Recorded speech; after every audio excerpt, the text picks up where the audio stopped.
At last, God, it's been a hell of an effort to get to this stage today, I can't tell you, but we're here and it's all gone all right so far until I've got to speak my speech, so I hope I get it right.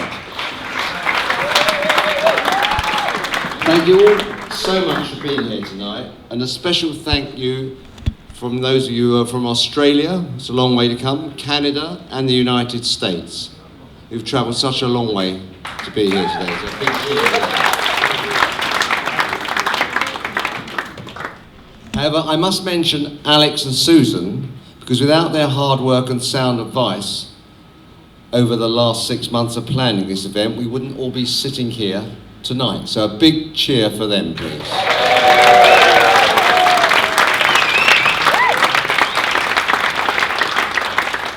Also a big thanks to Jen and Laura and our lovely ladies over here who've helped us organise all this.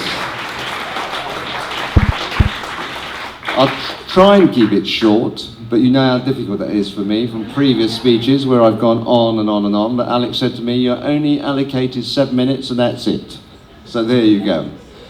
As you know, today is the 4th of July, the anniversary of the Declaration of Independence in 1776. A favourite subject of mine, which was one of the things that Sam raised, of all the things I like to raise, the First World War, the Second World War, etc., etc. But I am raising the Declaration of Independence because it is the anniversary tonight. But Alex banned me under threat of excommunication from reading out excerpts from the Gettysburg Address and the Declaration of Independence, which I'm prone to do. But being a good papa, I will obey. So you are safe from that. However, being a confirmed Ameriphile, because without the sacrifices of the American people, we would not be here today to enjoy this special occasion. So in honour of the United States, we've named a table after honest Abe Lincoln. Hooray! There are cheers from the Abe Lincoln family. Besides the other tables named after important places and events that affected my life, including the birth of my 2 grandchildren, Lola and Ivy, we have a Churchill table over there. Come on, guys. Cheer. Now you might say, why these 2 men? They both have a place in my heart because, to continue with the American theme, they both stood up to the plate when it counted in order to fight against evil. They changed the lives of millions permanently for the better, albeit at the cost of millions of lives lost in the process. But we must all realise the alternative to them standing up to the plate and doing something about it would have been far worse. Today, it's so easy just to think of ourselves and not the bigger picture.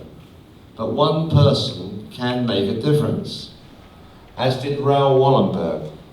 We've also named, and that's another thing that Alex said I'm always going on about, so, but I am afraid to go on about it tonight. We also have a table named in his honour.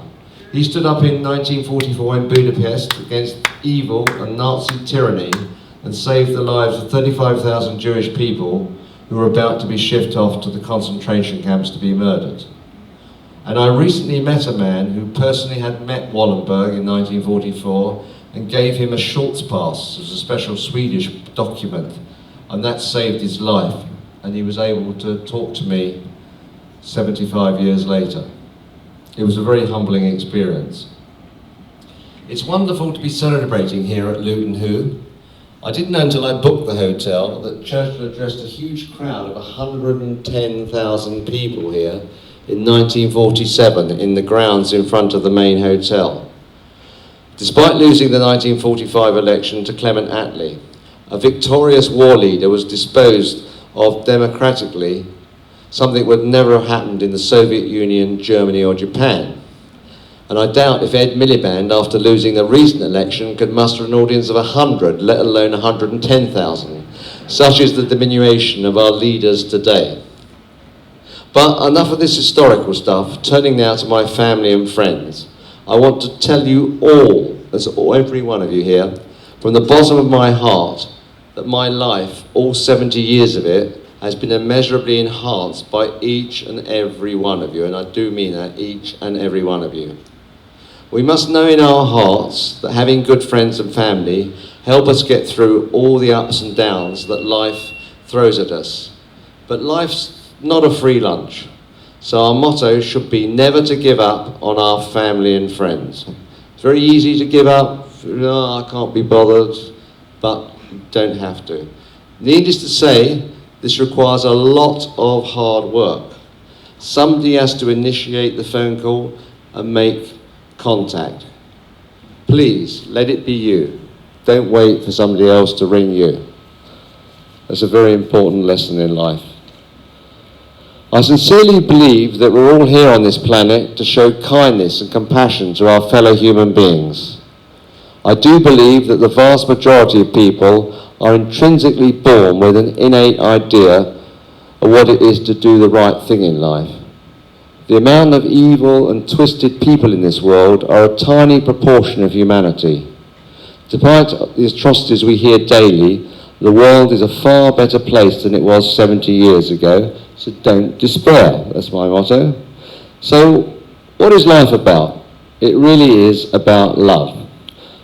I was watching a BBC programme recently called Britain's Greatest Generation. It was mostly about men and women who were born in the early 1920s and who had fought as young people in the war. Here comes the war again. Alex, sorry about this, and that Cass. And it was fascinating to see their total lack of fear, which is wonderful to compare with our health and safety assessed life today. Watching this, I was struck by a quote from Geoffrey Whelan. He's an absolutely wonderful, wonderful man who was a Spitfire pilot in the Second World War, and he's the last Spitfire pilot alive today, who said, and I quote from the film, "Horrific as some days were, it was comradeship, friendship that's got us through, but it was love, really." And that's why we're all here. So it's fitting in his honour and for all the pilots who fought on both sides of the Battle of Britain 75 years ago that tomorrow we'll be having a flyover by that beautiful aircraft, the Spitfire. Cheers for the Spitfire.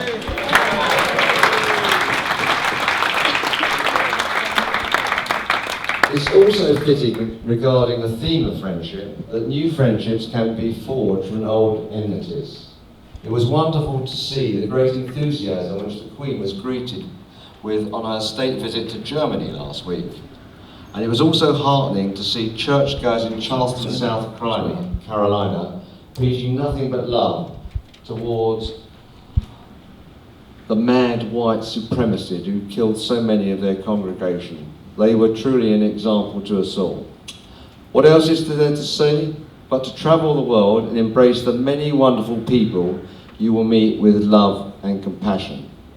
To end my very short speech, Alex, courtesy of you, they only got allowed 7 minutes, I end it with that quote from that wonderful comedian, Dave Allen. May your God go with you.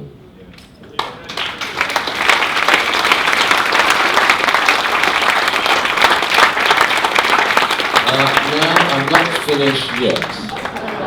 Right? I always have to have the last word, as my family will tell you. We still have things to do, so I want you all to stand up and embrace the person next to you, and it cannot be your wife or girlfriend. Right? Someone different. Right?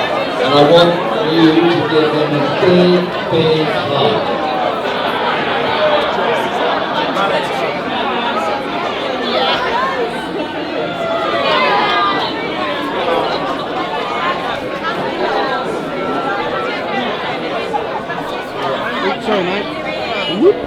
Always remember, giving someone a hug in life can calm their nerves. It's just like having a good old British cup of tea. So Now finally, I'm so happy to be here you tonight. all remain standing. You should have some song sheets on your tables, do you? Song sheets? Sorry. Everybody in your got way. the song sheets in front of them? Wave so I can see that you have them. Right? Now you know my love of community singing. Quiet, quiet, quiet, quiet. Get your song sheets. You're all going to be a choir now. If you've ever watched Gareth Malone, you're going to be his choir. Alright? Now we're all going to sing in unison, I hope. Not all, we want a good choir, full choir sound now. Quiet over the back there. Right, all get ready to sing now. We're going to sing the Morecambe and Wise version of Bring Me Sunshine. Alright, so get ready and let's take it from the top.